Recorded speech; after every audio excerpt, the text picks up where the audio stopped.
Hello and welcome to The Loop. I'm Matt Bruning.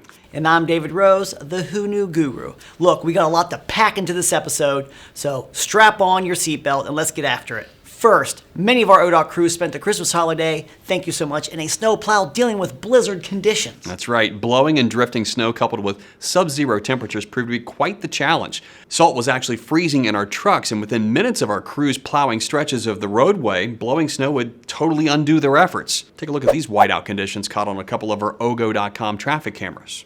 Incredible. Even with all these challenges, our crews kept roads passable. Not perfect. I was out there, but they did an amazing job for emergency vehicles and all holiday travelers. Thank you all for around-the-clock efforts. You are very much appreciated. Absolutely. Especially you, Hilliard Garage.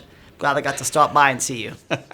Well, the same storm system slammed western New York with 70-mile-per-hour winds and more than 4 feet of snow. The blizzard's so bad, the state of New York actually reached out to ODOT for assistance. That's right. Last week, a team from District 4, 11, and 12 headed out from the Ashtabula County Garage to Buffalo.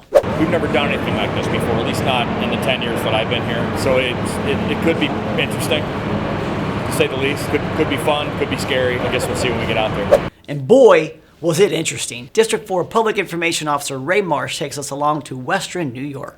Crews arrived in Buffalo Thursday afternoon. First, they had a meeting to regroup and discuss the mission that they had been tasked with. Once we get the map and we know where we're going, I'll be able to just get you guys in a convoy of the 12 trucks we got? Yep. Friday morning, ODOT's first shift got rolling bright and early, fueling up and teaming up with other states such as New Jersey and Pennsylvania to get to work. 12 ODOT dump trucks teamed up with crews of bobcats and loaders to transfer large piles of snow from sidewalks and roadways to a dump site near downtown Buffalo along Lake Erie. We'll pull up in a line and then we'll cut across the road while the loaders load us up with snow. Then we'll get in line, and one guy from Buffalo, he's taking us back and forth to the dump site and the loading site. It was around-the-clock work, but Dustin says it was worth it. Yeah, there was a couple people shouting out their car windows.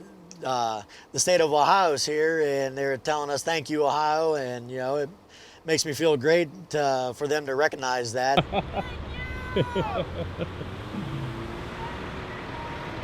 With warming temperatures and heavy rain in the forecast, the mission was cut short. Crews were able to roll back into Ohio on Saturday and spend the New Year's with their family. For The Loop, I'm Ray Marsh. Man, that is incredible. Thank you to all of those who went and those who volunteered but ended up not being needed. That's right. And check this out. The other big story. Drum roll is the Brent Spence Bridge Corridor Project. The federal government approved $1.635 billion in a grant to help fund this project. This is an incredible 98.2% of the amount Ohio and Kentucky requested for this vital project. This project has been talked about for years, decades really, and we are the folks who are actually getting it done. Throughout the years, good times and bad, when you ask the Cincinnati Chamber of Commerce and when you ask the business community, what's your number one priority in Cincinnati, they came back every single time and said this bridge. Today is the triumph of common sense and persistence over pessimism and partisanship. For decades, people have talked about the Brent Spence Bridge, but folks, talking is over.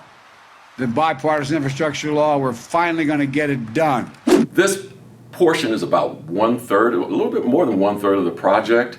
We're looking at about $1 billion, somewhere between $800 to $1 billion coming from the state of Ohio, and then between $800 to $1 billion coming from the Commonwealth of Kentucky. Now, Director Marchbanks notes that while there has been a lot of work put into the project already, there is still a lot more to do before shovels turn the first bits of dirt around the end of 2023. Yeah, that's right. And to put this all into perspective, we invest about $1.9 billion to our annual construction season for the entire state. So this is certainly a big win for all travelers using the very busy I-75 corridor. Yeah, big win for the whole tri-states. Get more ODOT news online at transportation.ohio.gov. Follow us on social media and keep sending those great story ideas and feedback to loop@dot.ohio.gov. And now you're in the loop! Woo! Yeah.